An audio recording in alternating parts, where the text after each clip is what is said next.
గెంటు అంటే బయటికి. నానమ్మ నేను చెప్తున్నాను, గెంటు.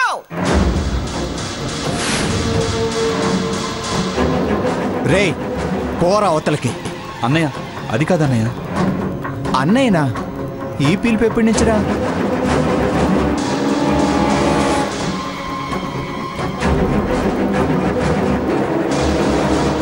దరిద్రుడివి, దుర్మార్గుడివి, దగాకోరివి అనేవాడుగా.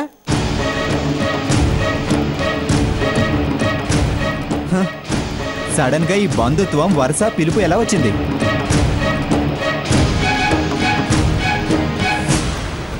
ఆస్తి పోయేసరికి వరుస అవసరం వచ్చిందా? అంతేగా, వచ్చేటప్పుడు అమ్మమ్మ గారు చెప్పే వచ్చారు కదా.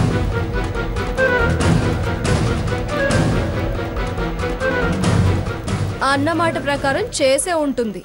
ఇంకా ఈ బికార్తో షికార్లు ఎందుకని అక్కడి నుంచి తారం వేసి ఉంటారు.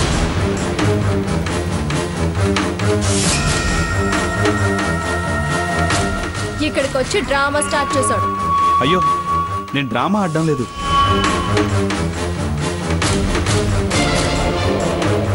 నిజంగానే నా తప్పు నేను తెలుసుకున్నాను. నా మనసు మార్చుకున్నాను.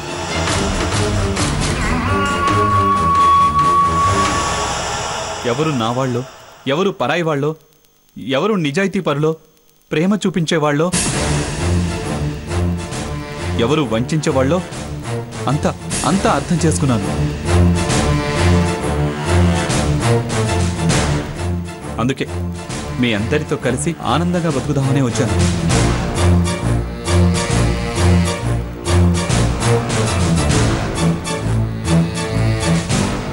నేను మారిపోయి వచ్చాను గ్రాని. రేయ్, నీ మార్పుకి కారణమేమిటో మాకు బాగా తెలుసు.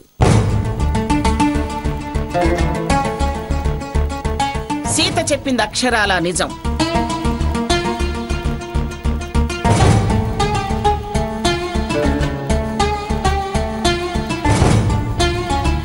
ఎన్నిసార్లురా అటు మారటం ఇటు మారటం. వాళ్ళ వలలో పడి తాగి తందనాలాడి నా మీదకే చెయ్యెత్తావు.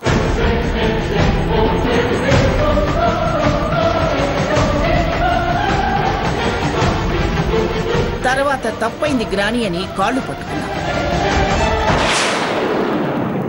మళ్ళీ ఆ ఇంటికి వెళ్ళావు.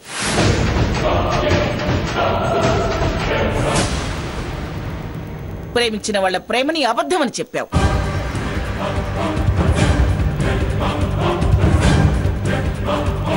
కట్టుకున్న దాని సంబంధం అబద్ధం అన్నా.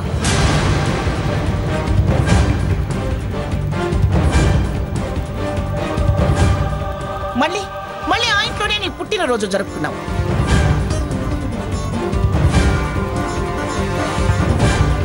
మళ్ళీ ఆ ఇంట్లోనే నీ పుట్టినరోజు అంటూ వెళ్ళి అక్కడే ఉన్నావు. వీళ్ళొచ్చి తప్పు రారా అంటే చీపండి అన్నావు.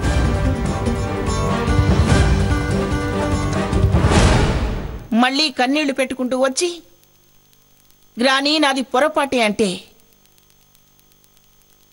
నిజంగానే నా మనవడు మారిపోయాడు అన్న సంతోషంతో చెమ్మగిలిన కంటితడి ఆరకముందే వ్యాలంటైన్స్ డే అంటూ ఆ వగలడితో కలిసి చిందులు తొక్కావు.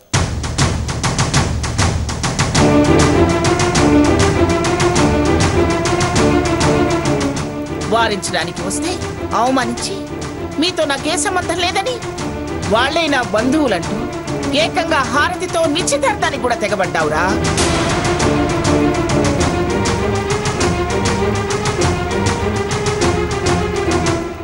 రేయ్, నీ బండారం బయట పెడతానంటే గాని స్టేజ్ దిగి రానివాడివి, మాతో రారా అంటే రాను పో అన్నవాడివి.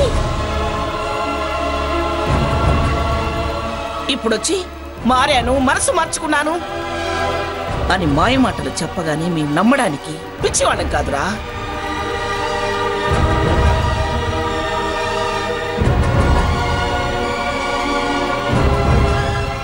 వాళ్లే పొగేసి వెళ్ళి ఆస్తి దక్కించుకురారా అని చెప్పుంటే వచ్చుంటావు. రేయ్, మళ్ళీ మళ్ళీ నిన్ను నమ్మి మేము మోసపోదలుచుకోలేదురా. వెళ్ళరా, వెళ్ళవతలకి.